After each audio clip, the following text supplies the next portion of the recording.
Hello दोस्तों, आपका स्वागत है मेरे YouTube चैनल अमर स्मार्ट क्लासेस 2.0 में।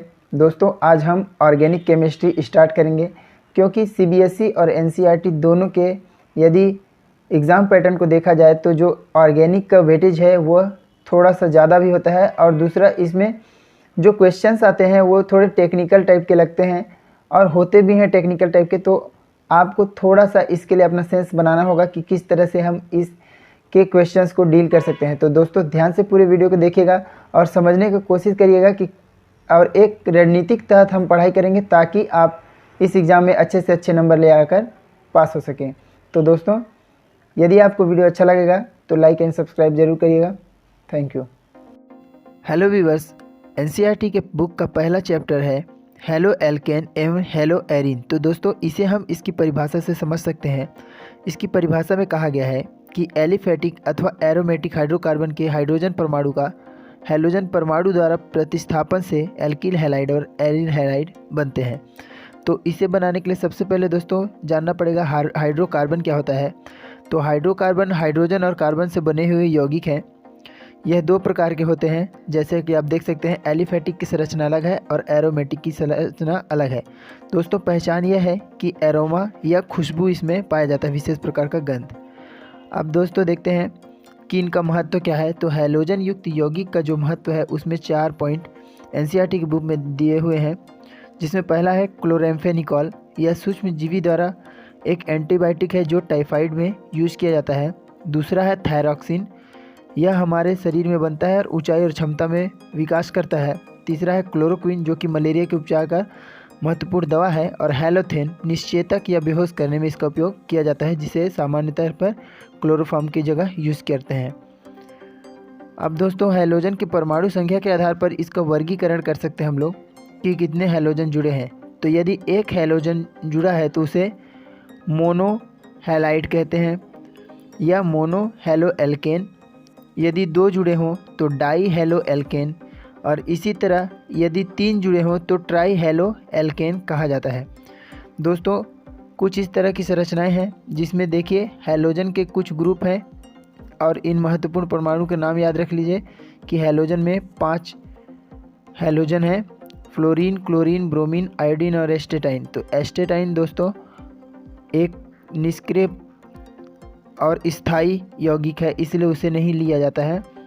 और देखिए, यदि 1 है तो मोनो, 2 है तो डाई, 3 है तो ट्राई, फिर tetra, penta, hexa, hepta, octa, nonane, decane. इस तरह से यौगिकों की संरचना में जो जुड़ने वाले परमाणु की संख्या है उसे मोनो, डाई, ट्राई इसी तरह के सीक्वेंस में कहा जाता है, जितनी उनकी संख्या होगी। फ्रेंड्स, एरोमेटिक संरचनाओं में मोनो हैलो एरीन, यदि एक हैलोजन जुड़ा है तो डाई हैलो एरीन और ट्राई हैलो एरीन कुछ इस तरह से जुड़ते हैं, जिनकी स्थिति के अनुसार ऐसी संरचनाएं बनती हैं। दोस्तों, sp3 या CX आबंध युक्त, इन्हें फिर से और भी डिटेल कर दिया जाता है कि CX आबंध युक्त को क्या कहा जाएगा। तो दोस्तों, sp3 एक मुख्य कार्बन जो द्विबंध में ना जुड़ा हो, ऐसी संरचनाओं को कहा जाता है। तो इस तरह पहला है एल्किल हैलाइड, RX मतलब एल्किल समूह हैलोजन से जुड़ा हुआ है। इसका सूत्र है दोस्तों जो कि बहुत महत्वपूर्ण है, जिसमें आप N एक संरचना देख सकते हैं, C बराबर कार्बन है, S से हाइड्रोजन और X से हम हैलोजन को डिनोट कर रहे हैं, N से हम संख्या को।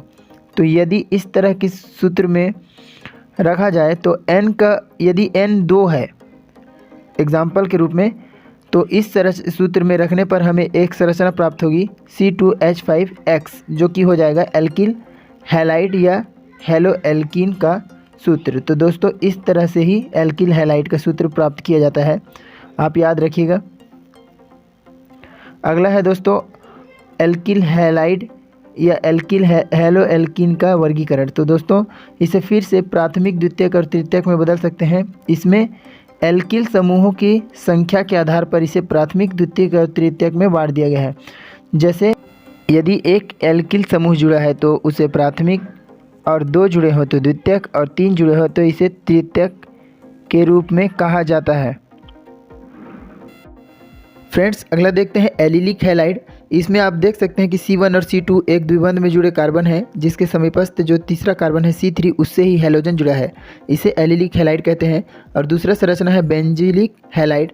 इसमें आप देख सकते हैं कि हैलोजन परमाणु डायरेक्ट ही sp3 के कार्बन से जुड़ गया है, जो कि कार्बन द्विबंध में ही स्थित है। मतलब कार्बन द्विबंध से जुड़ा जो कार्बन है उसी से हैलोजन जुड़ा हुआ है। अगला देखेंगे दोस्तों sp2 संकरण अवस्था। इसमें द्विबंध में शामिल जो कार्बन होते हैं उसी से ही हैलोजन जुड़ जाता है, डायरेक्ट ही कार्बन से जुड़ जाता है द्विबंध में स्थित। तो पहला है वाइनिलिक हैलाइड। इसमें आप देख सकते हैं कि द्विबंध जो बना हुआ है दो कार्बन के बीच में, उससे डायरेक्ट हैलोजन जुड़ा हुआ है। और दूसरा है एरिल हैलाइड, जिसमें कि हैलोजन परमाणु एक एरोमेटिक वलय के sp2 के कार्बन से डायरेक्ट जुड़ा हुआ है। तो दोनों संरचनाएं लगभग समान हैं, लेकिन एक में बेंजीन वलय पाया है और दूसरे में ऐसा नहीं है, इसलिए एक वाइनिलिक हैलाइड है और एक एरिल हैलाइड है। दोस्तों याद रखिएगा।